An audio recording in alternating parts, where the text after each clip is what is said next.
Today I'm joined by, of course, Jeff Zients, our COVID coordinator, and Dr. Fauci to talk about the news from the FDA this morning. They're also going to be able to take some questions. I will keep an eye on the clock, and with that, I will turn it over to Jeff.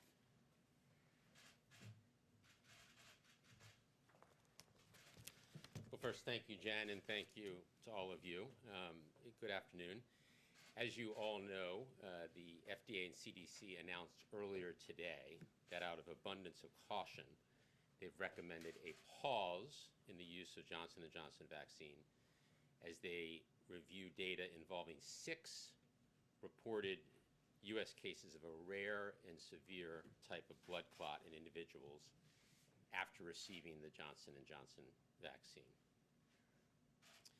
Let me start by saying that this announcement will not have a significant impact on our vaccination program.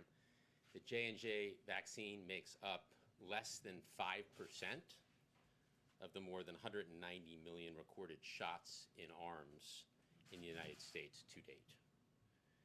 The president has always said that this is a wartime effort. We're at war against the virus.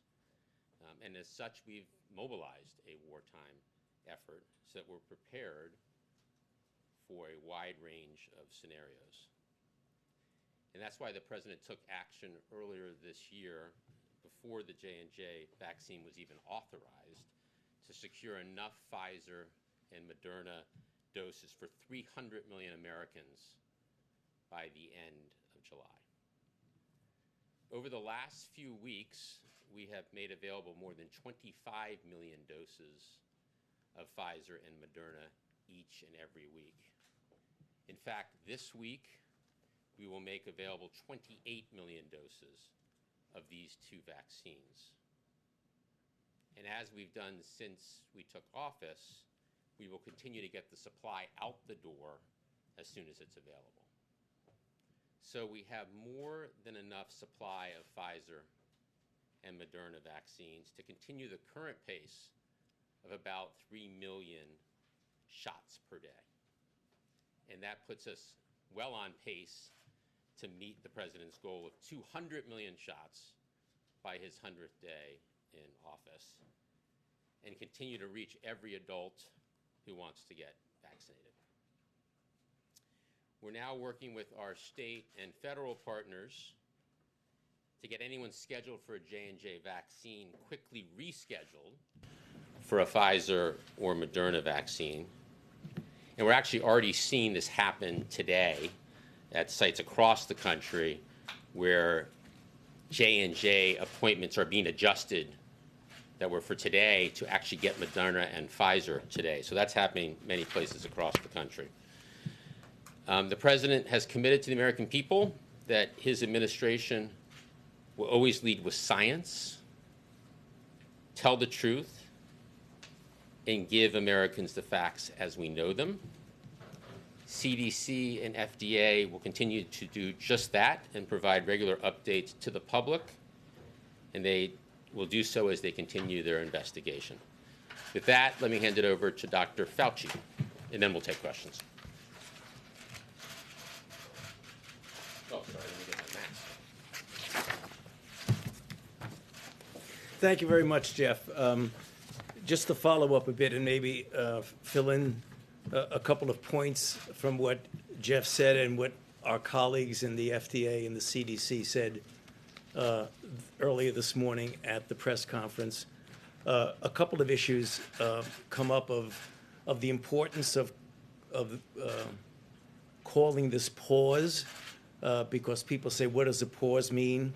It really allows both the FDA and the CDC to further investigate these cases to try and understand some of the mechanisms of what it is, some more details about the history of the individuals who were involved that might shed some light on looking forward, what will happen and what we will do. That's the first thing.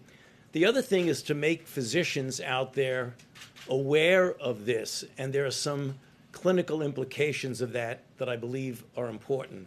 For example, if someone comes in with this really rather rare syndrome of thrombotic thrombocytopenia, where you get thromboses, and when you have thromboses, the most common way to treat that is with heparin. That would be a mistake in this situation because it could be dangerous and make the situation much worse. So there's a clinically relevant reason why you want to make this known to people. Also, when individuals, particularly younger women, who might come into a physician with a particular thrombotic phenomenon, which is things that happen for other reasons all the time, that we want to alert physicians to take a history of a recent vaccination. That would be important. So the pause not only allows us to take a look at the cases and learn more, but it is also a signal out there to help the physicians. A common question, and I'm sure we'll have a number of questions which Jeff and I will be happy to answer to you, but one of the questions that comes up already rather frequently, does this have anything to do with the efficacy of the vaccine? So we know that there have been 6.85 million doses of J&J distributed in the United States thus far. So someone who maybe had it a month or two ago would say, what does this mean for me? It really doesn't mean anything. You're okay, because if you look at the frame, the time frame, when this occurs, it's pretty tight from a few days, 6 to 13 days from the time of the vaccination. The next question is one that we're all obviously aware of. What impact is this going to have about people's attitudes about vaccines in general? So you might know that there have been now 120 million people that have received at least one dose of a vaccine. Most of that, subtract the 6.85 million, is in the messenger RNA from Pfizer and from Moderna.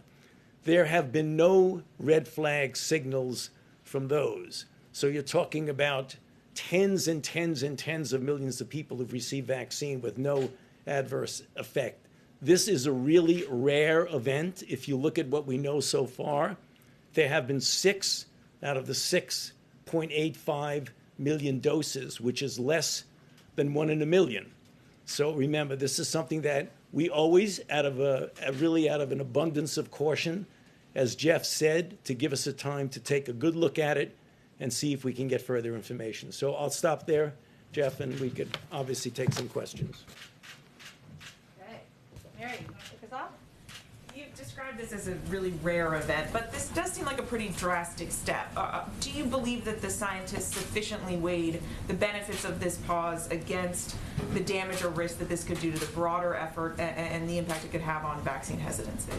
Well, Dr. Fauci, maybe you'll go after me, but I want to say that we have plenty of supply.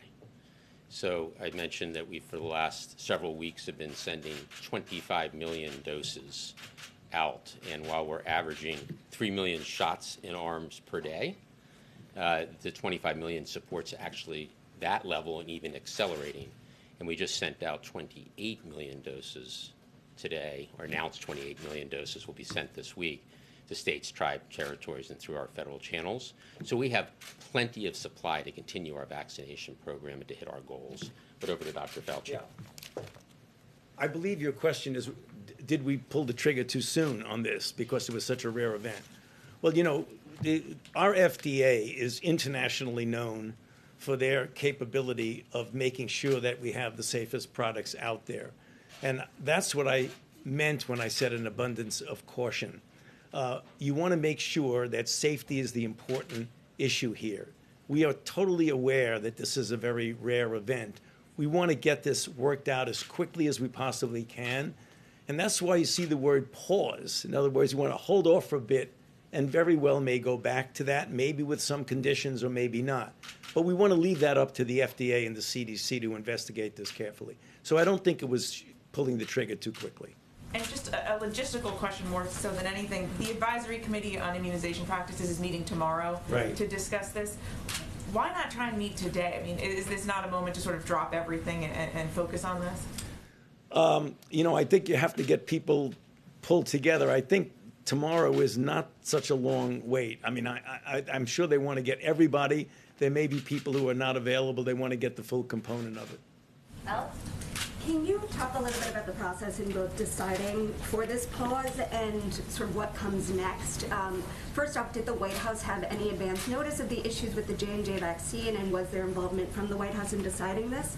And how do you evaluate when to pause vaccines? Are we going to see more of these pauses in the future if more issues pop up? Why don't you do the first part and I'll do the second part? This decision was made by the CDC and the FDA. And that's one of the things that's, I think, such a good thing about our system here, is that we're ruled by the science, not by any other consideration. So the decision was really thoroughly made by the CDC and the FDA. I'd say consistent with following the science, we were notified last night that there would be an announcement this morning, and therefore had no other involvement other than knowing last night that there would be an announcement this morning from the FDA and the CDC. And in this review, what's going to happen? What are they looking for? What are they evaluating? When should we expect a conclusion? Well, they want to see if there's any clues of other things going on. Were there any underlying, for example, if they're going to, just hypothetical, if they're going to make a decision to go forward and say, we looked at this, if they find some common denominators among the women who were involved that might be synergizing and essentially enabling this type of an adverse event, they may know that for those who don't have that, it may be much safer. There may be clues when you go down and really get granular about every single case. In addition, they want to look at what some of the mechanisms are. The mechanisms may give some insight as to what is going on.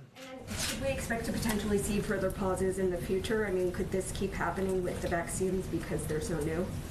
Well, if you look at the history of, take a look at what has gone on with the Moderna and the Pfizer, where you have, literally tens and tens and tens of millions.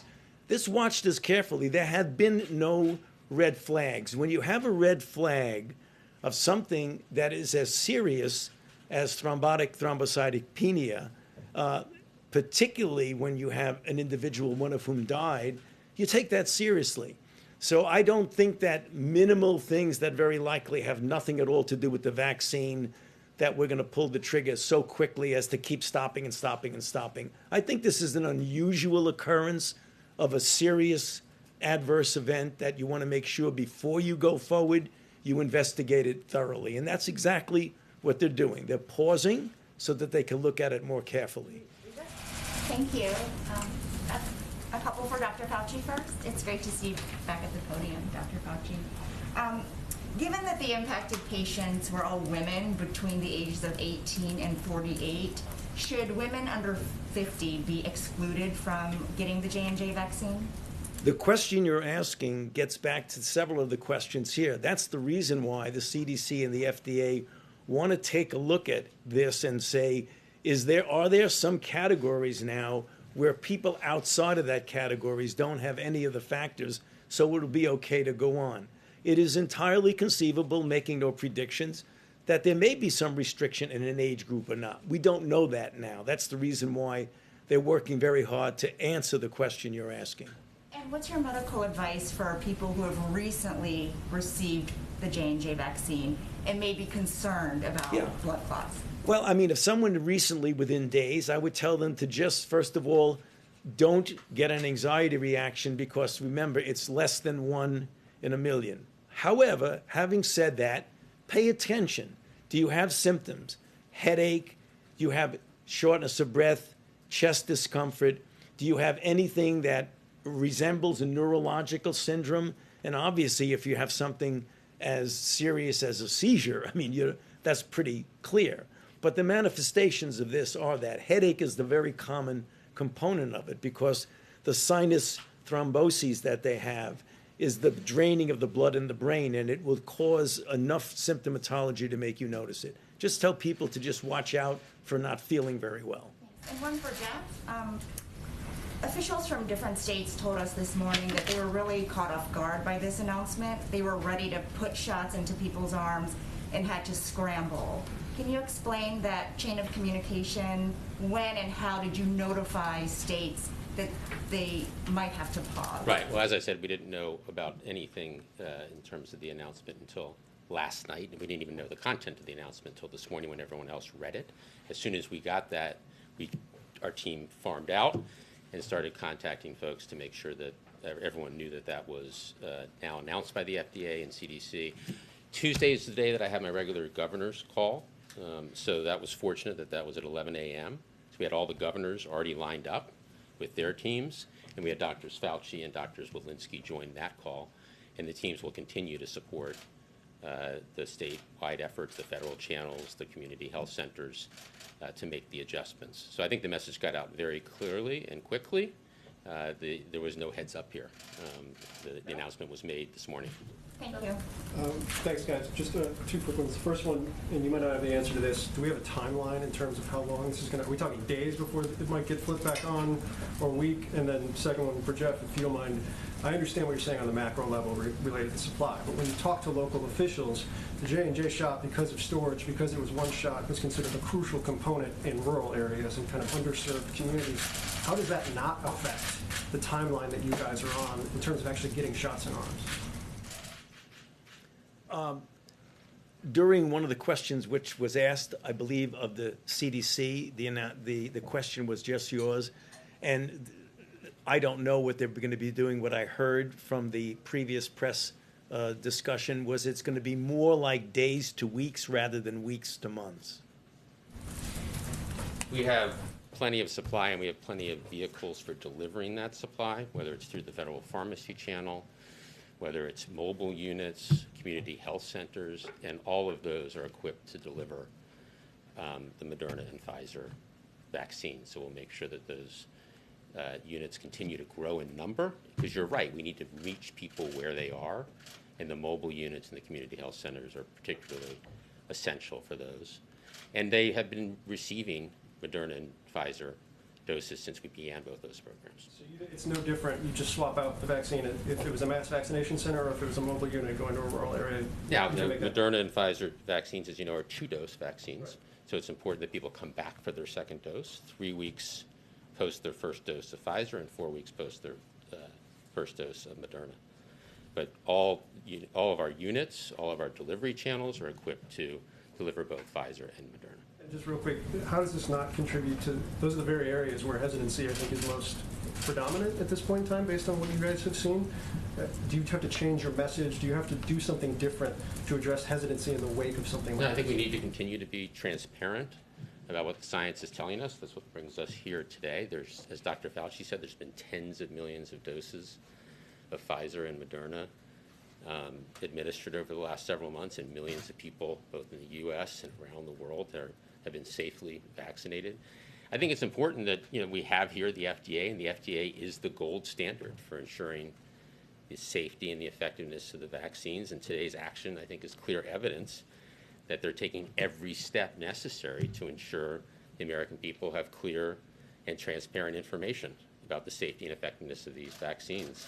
So the bottom line is the vaccines, Moderna and Pfizer, that are now being administered are clearly safe and are saving lives, and every American should get vaccinated when it's their turn.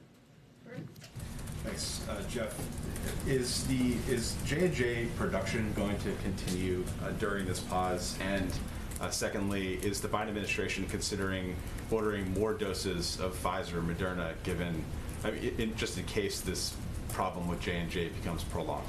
Mm-hmm. So the J&J production issues in Baltimore are obviously a completely separate set of issues, and those are being worked out through the FDA process with the company. And production of those vaccines begin if and when the FDA authorizes that facility. Your second question was, we really have thought of this as a wartime effort from the beginning, which is why we purchased excess supply, so that we'd be ready for any contingency. And we'll continue to look at every possibility in terms of making sure that we always have enough supply for the American people. Well, just to clarify on the J&J production, not related to the Baltimore plant, but just overall J&J production, is that going to pause while this pause on administering doses occurs, or is the production going to continue? Well, the production is really centered around that Baltimore facility. The vast majority of the production is that Baltimore facility.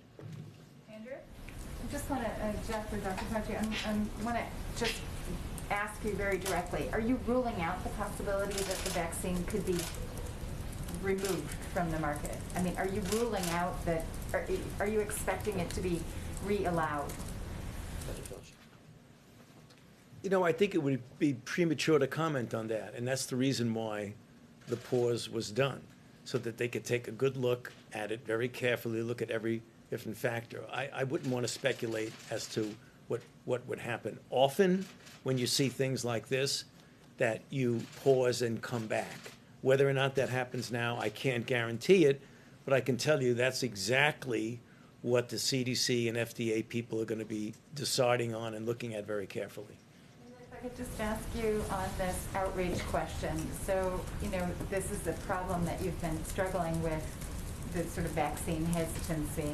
This obviously is a setback. What do you have to sort of ramp up into an additional war type effort to really ensure that this message gets out there? Do you personally go to states like Mississippi where the vaccination rate is really low? Well, let me answer your first question, and then I'll, you know, we, consistent with it being a wartime effort, we've planned for different scenarios and different contingencies. So we have enough supply of Moderna and Pfizer to hit the targets that we've set, the 200 million shots in 100 days, and to head toward the 4th of July that we've talked about as a country, a more normal 4th of July. Clearly, part of that is making sure that when it's an American's turn to get vaccinated, they get vaccinated, and we do need to continue to build confidence, and that's done at the community level. People are trusting of their local doctors, their faith leaders, their neighbors, which is why it's important when people do get vaccinated, they not only get themselves vaccinated, but they spread the word about the safety and effectiveness of the vaccines. Steve? Just to nail it down, Jim, one of the goals that you haven't mentioned today is the hope that there'll be enough supply on hand for the country by the end of May. Is that still operative now in the wake of this pause? And the second question is, it's a bit surprising to learn that you only yourself learned about this morning. Do you wish you had heard sooner? Yeah, I learned about it last night, that there would be an announcement, not the specifics of the announcement. No, because that's to the science, and we want the science agencies to lead with science, and there's no reason for us to be involved in any of the scientific decisions. We bring nothing to the table. That is the FDA's role, that is the CDC's role, and they're led by terrific leaders with great teams to do the science, and this administration will be led by science. You know, as to your first question, we believe that there's enough vaccine in the system, Moderna and Pfizer, for all Americans who want to get vaccinated by May 31st to do so. Yeah, Jeff, I feel like we're kind of dancing around the hesitancy question here, and so I'd just ask you directly, do you think the announcement of this pause will increase or decrease vaccine hesitancy? Look, hesitancy amongst a group of people is a challenge, and we need to be addressing it, and we are, as I talked about, by going to meet people where they are, to follow all that we've learned about who people trust, their local doctor, their nurse, their faith leader. And I think that, you know, there's tremendous track record, as Dr. Fauci has talked about, with tens of millions of doses of Pfizer and Moderna.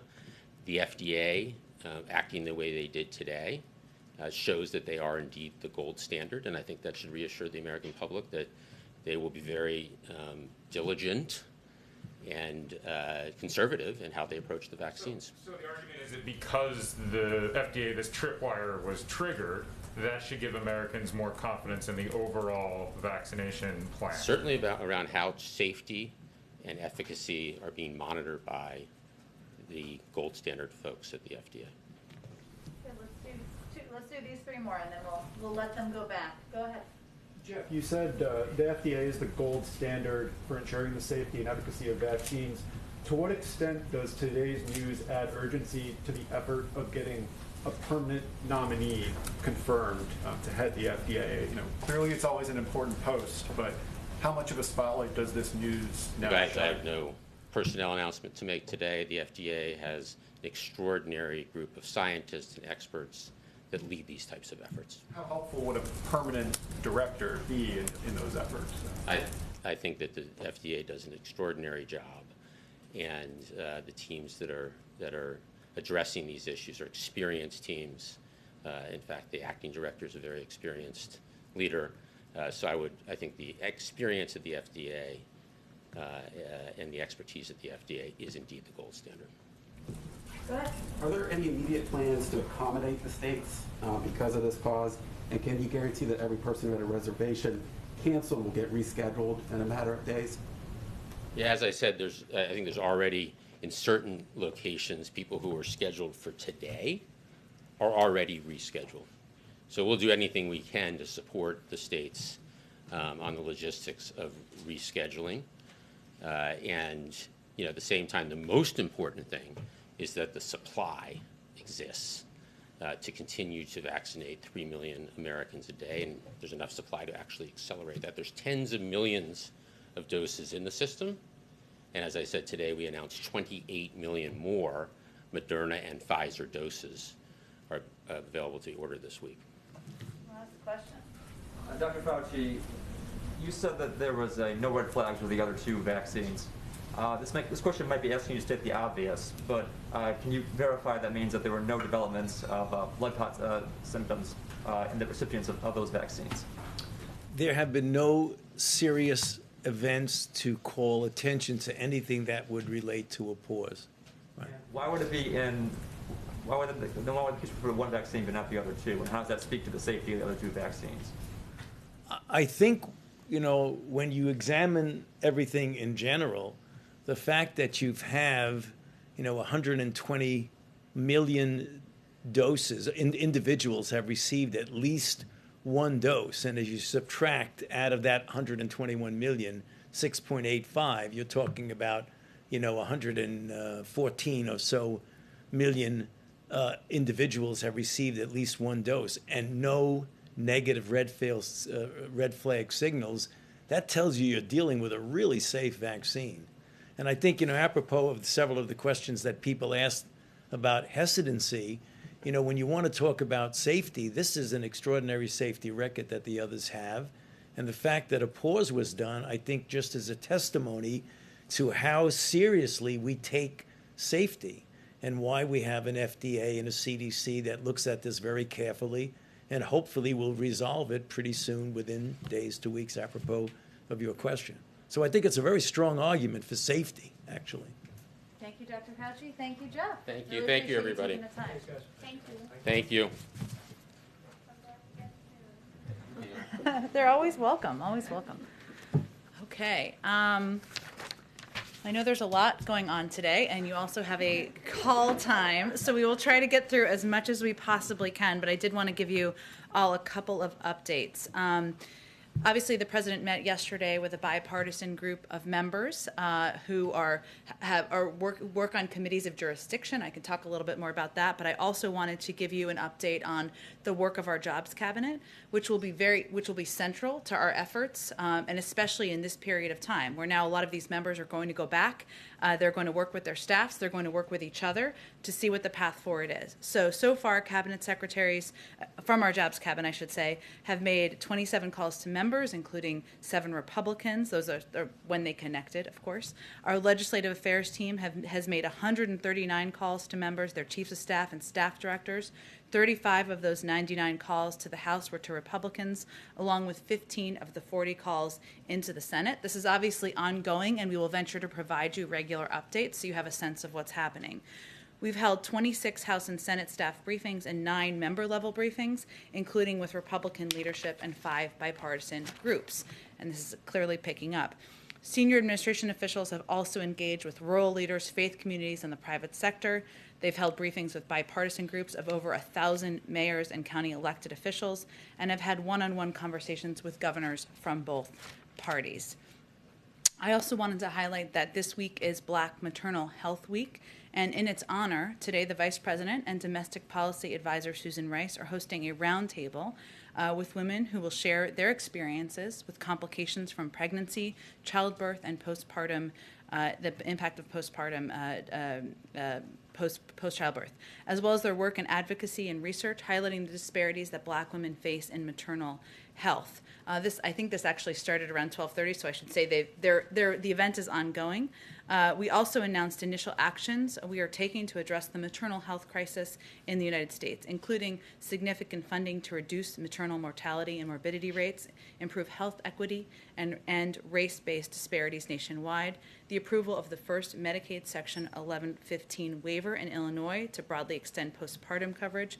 This approval will help ensure access to vital health care services, promote better health outcomes, and reduce the rate of maternal morbidity and mortality. And obviously, this is an issue we will continue to work hard on.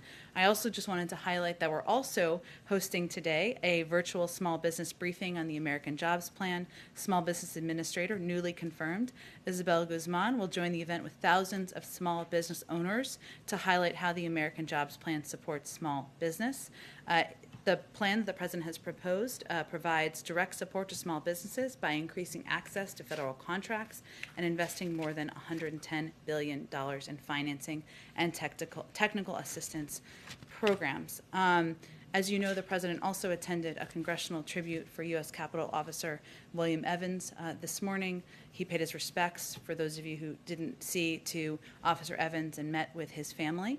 The President, following his remarks, I should say, the President offered his support to the Capitol Police, who have weathered great stress and responsibility since January's insurrection, in addition to sustaining the loss of another fellow officer. Finally, the President will deliver remarks tomorrow at the White House on the way forward in Afghanistan, including his plans and timeline for withdrawing U.S. troops, in close coordination with our partners and allies and the government of Afghanistan, and its commitment to focusing on the threats and opportunities we face around the world today.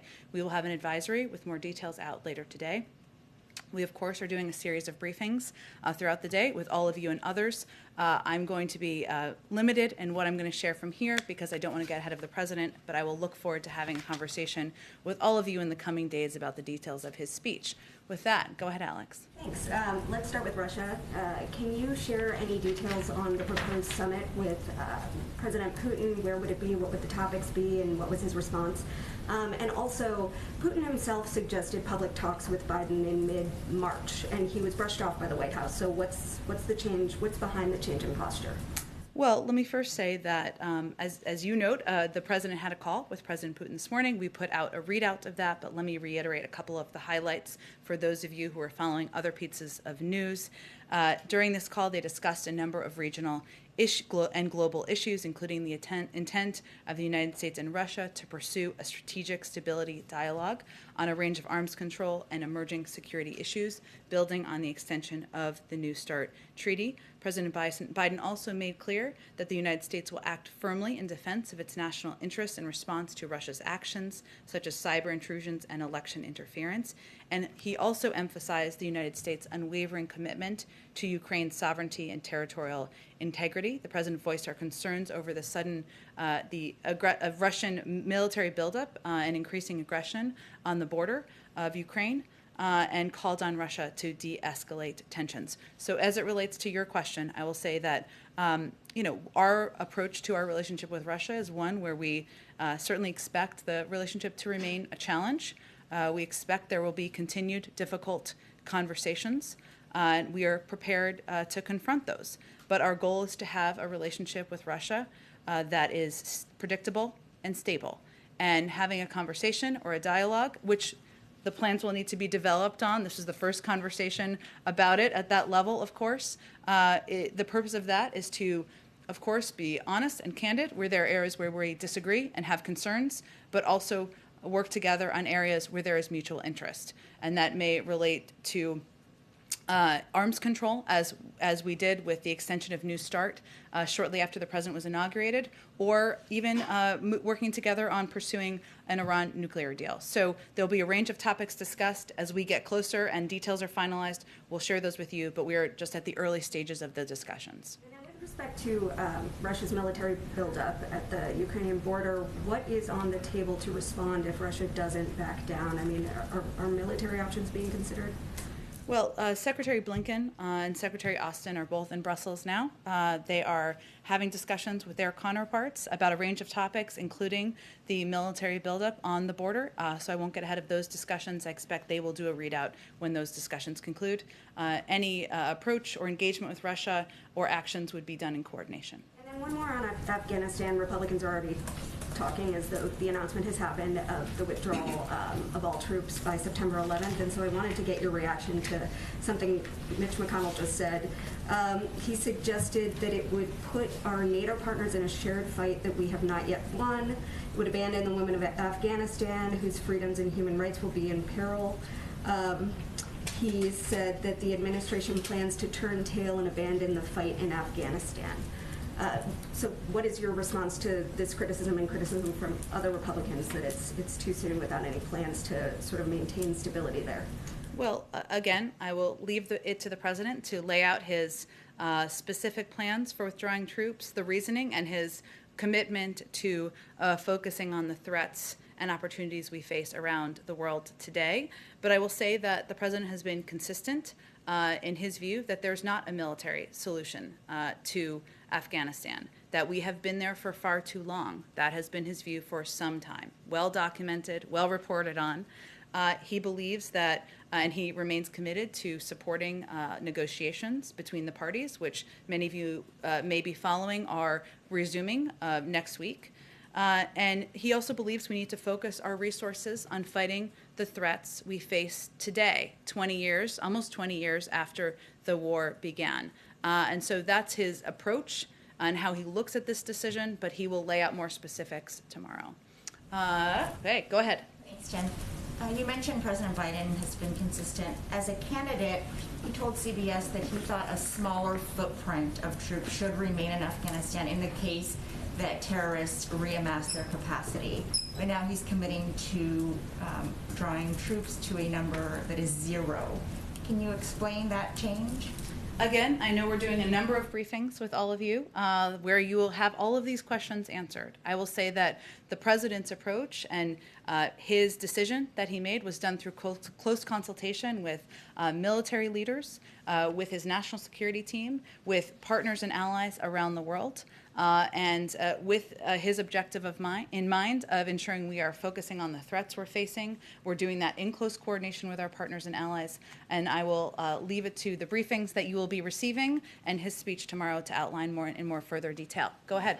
Oh, go ahead. On Russia, the U.S. has repeatedly called on Russia to de-escalate tensions at the Ukrainian border. Does the president have any reason to believe Putin will actually listen this time? Well, I would say when it comes to diplomacy, you don't stop calling for what are the right actions and the appropriate actions and the actions the global community believes are right. Just because you see a hesitation in taking those actions. And there is, what is different now is that there is coordination on the international front with the Europeans, with our partners. As I mentioned, Secretary Blinken and Secretary Austin are in Brussels now having a discussion about a range of issues, including the aggression at the border. And that pressure is different. Russia is an outlier in many ways in that regard. So we will continue to work in partnership with our allies and partners and continue to put the pressure on and call for what's right. Thanks, Jen. Go ahead. A couple of different topics. Just one quick follow-up on Russia. In reading the readout that you guys sent out, does the president currently characterize the relationship with Russia as honest and stable, or is that something he wants to work toward? I think what we're working toward is predictable and stable. We're not looking for an establishment of trust as much as a predictability and stability because there are a range of threats, there are a range of opportunities in the world, and the president wants to have the bandwidth to focus on them, not on an adversarial relationship with Russia. You guys have had a little bit of back and forth, the White House and the Michigan governor's office. Is the president right now, when she's an ally, kind of disappointed with how the governor has managed COVID in her state, at least of late?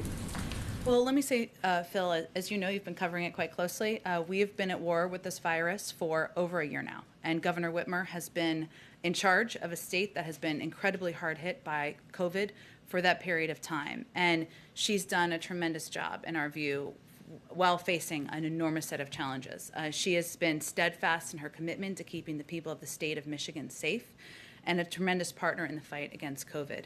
And if you go back more than a year ago, she led that fight to make sure first responders in the state had PPE they needed when cases took off, and she pushed for more testing when the federal government told governors that they were frankly on their own and to figure it out on their own.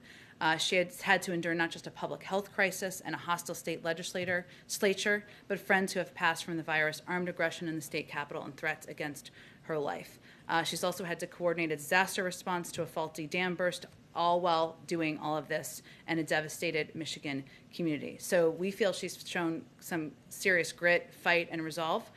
We are going to continue to work with her on how we can help address the uptick in her state and help deploy the resources we have available. One more quick one, running full gamut today.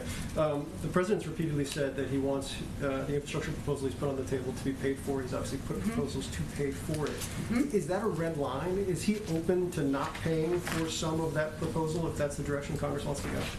Well, I'm not going to, his only red line is inaction. And he is happy to hear from, as he did yesterday, proposals that members have, whether it is to have a lower increase, a lower increase of the rate on corporations, whether there are proposals to pay for this plan in a different way. He's open to hearing it.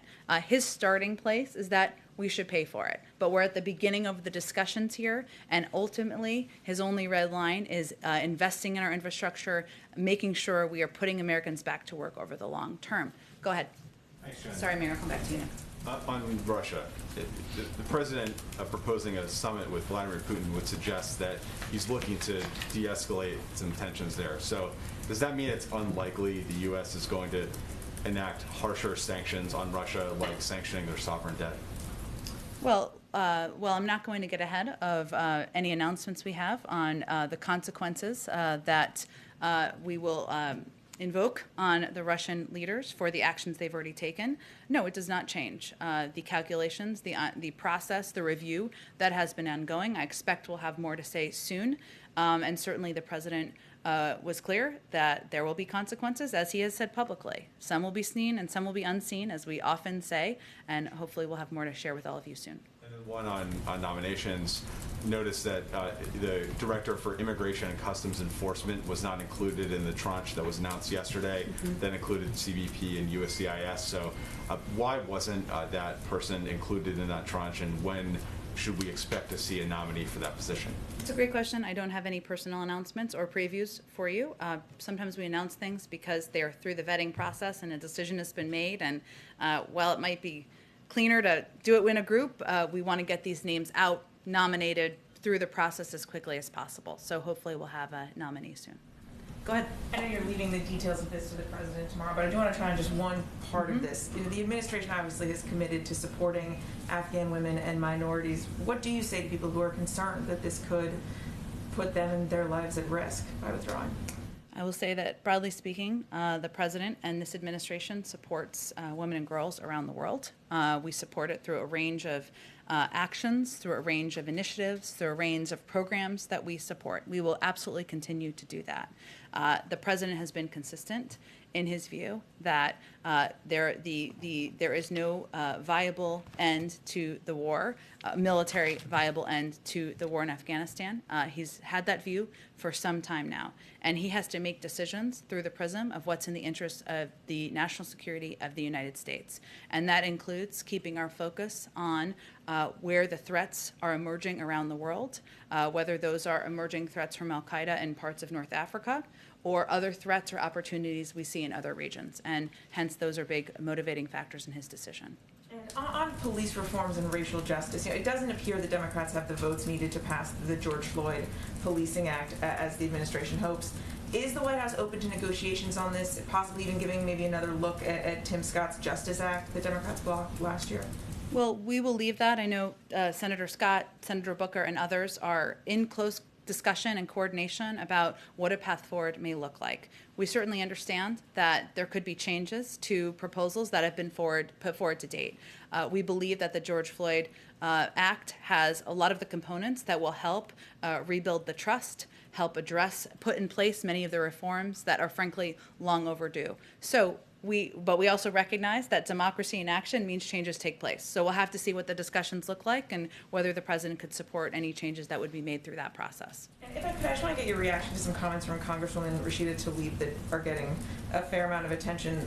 Responding to Dante Wright's shooting, she says, "I'm done with those who condone government-funded murder. No more policing, incarceration, and militarization. It can't be reformed." What do you make of those comments? Do you disavow her calls for no more policing? Look, what I can state from here is that that's not the president's view. The president's view is that there are necessary, outdated reforms that should be put in place, that there is accountability that needs to happen, that the loss of life is far too high, that these families are suffering around the country, and that the Black community is exhausted from the ongoing threats they feel. But he also believes that there is a forum for putting in place legislation, the George Floyd Act, that can help put many of these necessary reforms in place, and that part of what needs to happen is rebuilding trust in communities in order to get to a better place. Go ahead, Steve. As a follow-up to that, there are people all across the country who are demonstrating and actively calling for reform. What expectation should they have for change in the Biden era? What is this president going to bring to bear if, for example, qualified immunity isn't removed from the law, if you can't get that in a bipartisan agreement? Well, first, we're not going to get ahead of what the discussions are about a bipartisan agreement. I think what Americans who are exhausted, who have suffered, who are worried about their kids and their family members should know is that the president sees racial equity as a central focus of his presidency, and his actions bear that out. He has obviously signed a number of executive actions. He is a strong supporter of putting in place, working through legislation that can put in place permanent reforms, and he will continue to elevate and talk about the need to address these issues across the country at a range of opportunities. And hopefully that gives some reassurance to the public about his commitment. Quick question about yesterday's infrastructure meeting. There were some rumblings on the Hill that one of the things that was mentioned in the discussion was an increase in the gasoline tax. Can you explain the context and what was actually discussed? Sure, I think that was a little bit of a garble, unintentional, but in yesterday's meeting with members of Congress, the president mentioned the gas tax only to make a point that even a significant increase in the gas tax, which some people have proposed, would pay for only a fraction of the investment the country needs. Now, fundamentally, he does not believe that paying for this historic investment in rebuilding our nation's infrastructure and creating millions of jobs should be on the backs of Americans. So he doesn't believe that anyway. He's proposed his own means of paying for it, but he was using it as an example of how it wouldn't even make a sizable dent in paying for the package. So it is not under consideration here? Correct. Correct. Go ahead, Andrea. So on the international front, you have tensions, obviously, with Russia over Ukraine and Crimea. There are a lot of concerns about what's happening in China and the South China Sea and also in Taiwan.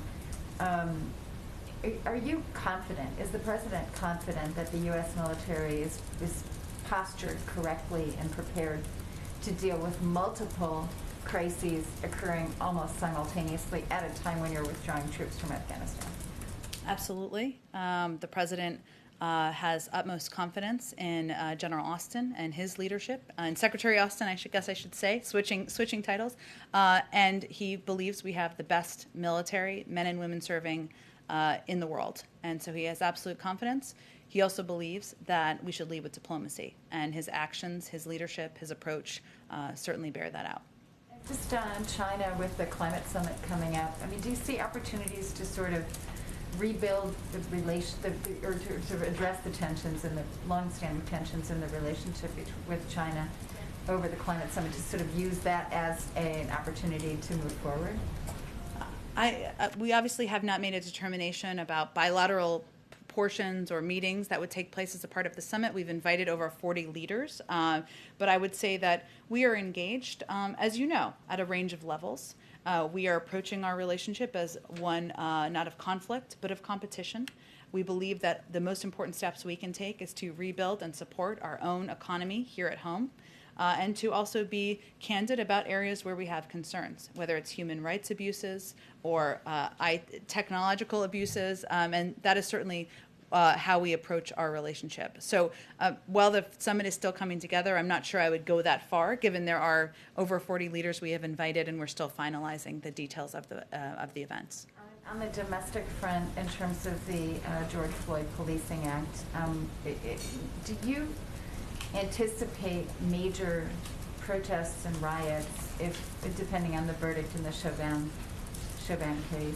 And what are you doing to prepare for that? We had a lot of controversy during the Trump administration about the use of National Guard troops.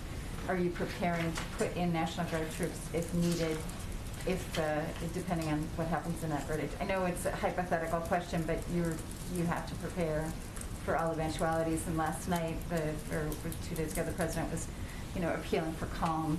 Mm-hmm.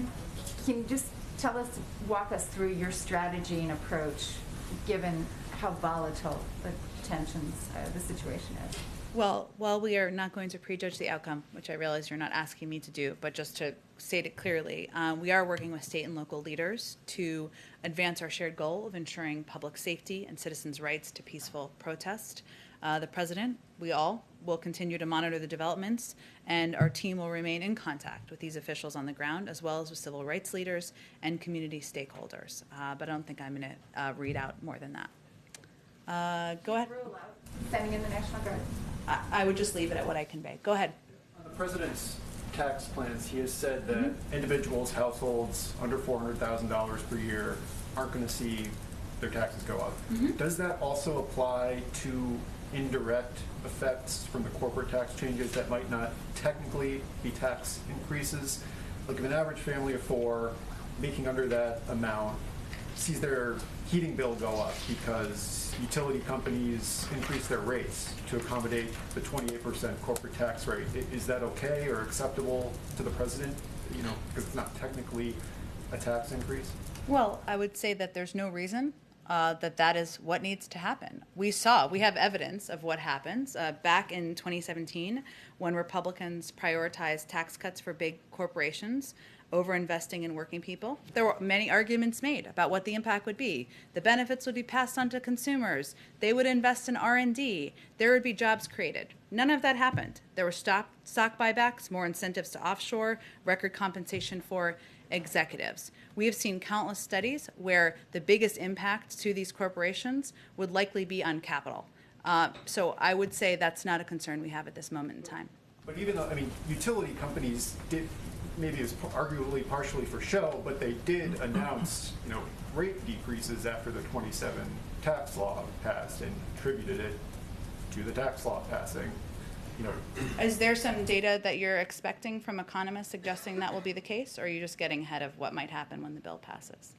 I'm just getting ahead of that. Like, there were those announcements. You said, like, they didn't have the intended effects, but utility companies did say, hey, we can pass on this lower rate to consumers through their utility bills. And have utility companies said, I have not seen it if they have, that they would raise the cost if this bill passed to invest in infrastructure and get lead out of the pipes to make sure there's clean drinking water and create millions of jobs? I'm not aware of any specific announcements like that, but I'm just saying that was one of the results that occurred after the 2017.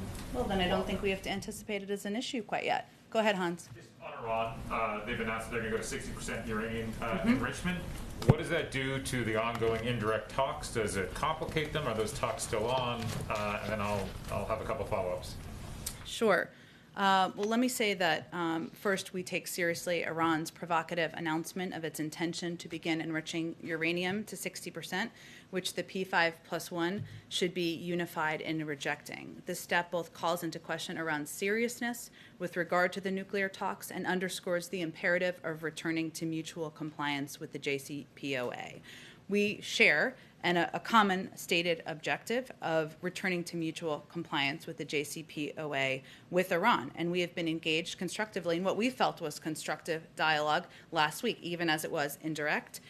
in Vienna. And while they were difficult, and while we expect this to be long, we expect, and we have not been alerted of any change in planned attendance in the meetings that will resume later this week. So we are certainly concerned about these provocative announcements, but our goal remains seeing through a diplomatic process, which we expect to resume in Vienna later this week. Okay, just so very clear, you expect the indirect negotiations to continue, even though you're questioning their seriousness to those negotiations.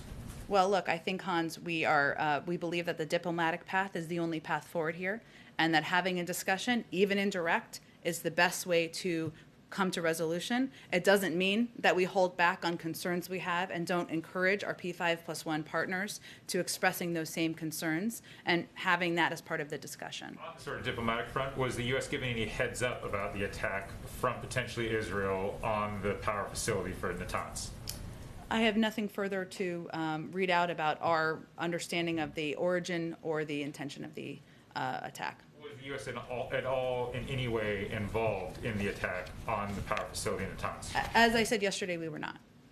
If I could just we'll switch gears to Russia real quick. Sure. The statement said in the coming months for this potential summit. Is that going to be this summer? We'll see. In the coming months would be this summer. Does the president have any preference on where the location should be? It's a great question. I know Alex was asking a similar one. We're still just at the early part of this process, and so as we have more details, we will share them with all of you. Can we narrow it down? Northern Hemisphere? I don't think we're quite there yet. You're sounding like there's a place you'd like to summer with President Biden and President Putin. I can pass that along, certainly, but okay, go ahead.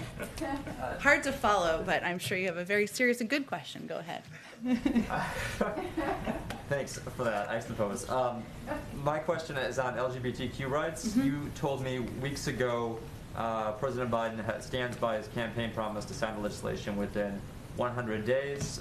We are now on day 83 of the presidency, and it looks like that bill isn't close to making it by that deadline, and the president is facing multiple crises, as evidenced by the questions in this briefing.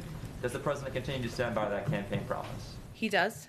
He continues to work toward it. And as you know, in order to sign legislation, it needs to come to his desk. And while he has certainly been a vocal advocate in his support for the Equality Act, and obviously, as you know and noted, it passed the House and needs to work its way through the Senate. It requires the Senate passing it in order for him to sign it. What are the president's efforts like in getting the Senate to pass legislation? Well, certainly he's put out a statement of administration policy. He has talked about his view that this is legislation that should pass, and he has a range of conversations about a range of topics, but also so does our legislative team, who work to move forward his agenda every single day. And then one thing that's related to this is the Supreme Court's upcoming decision in the case of Fulton versus City of Philadelphia, which will determine whether there's a First Amendment right to reject child placement in homes of same-sex couples. Is the administration doing any contingency planning for that decision in terms of the Equality Act or anything else? Tell me a little bit more. Contingency planning, as if what if there's a different outcome than we would like from the Supreme Court ruling? Contingency planning based on the outcome of this decision and how that squares with the passage of this legislation. And I think some observers say that one decision or another might let the air out and allow and change. Will that decision change the landscape for passage of the Equality Act? It's an interesting question. I'd probably have to talk to our legislative team. We typically, as you know, don't get ahead of Supreme Court rulings, but I will talk to them and see if there's anything we can convey directly to you. Go ahead. Thank you. Oh, I'm sorry. Go ahead. I'm just going to keep track so I get to everybody, but go ahead. Yeah, no problem. I have a question on immigration. So, you know, with Guatemala and Honduras and Mexico deploying their troops at their borders, what is the White House or the Biden administration's next plans to kind of help mitigate migration at the U.S.-Mexico border? At our own border? Well, I would say that part of our effort here in working with these countries is the recognition that irregular migration is a hemispheric issue that requires all countries in the region to play their part. So part of our effort here was to work with Mexico and Northern Triangle governments to implement collaborative migration measures. Of course, if these are effective, then there will be fewer people who are coming to our own border, so there is an impact even of that announcement that we just made that ensures that countries have deployed security personnel, migration officials, and other officials at the different at their borders to address migration. And, last month we saw some really large numbers at the border of migrant apprehensions. How is the Biden administration working with local officials, local governments, and local nonprofits along the border who some are picking up some of the costs, like, COVID testing and hotel bookings? And so kind of how is the government working with these local officials? Well, they play a tremendously important role in helping ensure, as you noted, in some cases it is working with NGOs and local authorities and officials on testing. In other cases, there are covering the cost of hotels and others for quarantining. So they play a really tremendous role in helping ensure we are working in a humane way with those who are coming to our border in a range of ways. Now, we continue to convey which is our policy, that the border is not open, that we are turning away the majority of people, of adults who come to the border. But we still have children. We still have some migrant families who Mexico cannot accept for a variety of reasons. And these NGOs play an incredibly important role. I know we're at the end of our time here, so let me just, because there's a gather, that's why. But let's see if we can just get to you two quickly. Go ahead. Just a few about the vaccine and one on Iran, if I can. Several times from the podium, you've acknowledged that the Biden administration may not be the best messenger for certain groups on the vaccine, such as white evangelicals, conservative white folks. Can you take us inside the process as to how you're determining who the best messengers are for those communities? Are you reaching out specifically to targeted people? Are you relying on volunteers? What does that process look like? Well, a big part of our effort, and I appreciate you asking this question, is to create, in part, a community corps, which is a program that gets fact-based messages into the hands of local messengers. And what we've seen through our data is that local messengers, whether that is elected officials, mayors, doctors, sometimes clergy, civic leaders, are the most effective messengers of anyone. And that's why a large part of our $3 billion funding that we have are focused on getting out into the country is on working with community-based organizations to strengthen vaccine confidence in the highest risk and hardest hit communities. So it really depends community to community, but we work with faith-based organizations, we work with community health workers, we work with disability organizations, we work with organizations across the board of all different backgrounds and affiliations so that they can get the message clearly out to communities. How are you determining which organizations know who these influential people are who are going to reach these certain groups that you feel like perhaps you're not going to reach?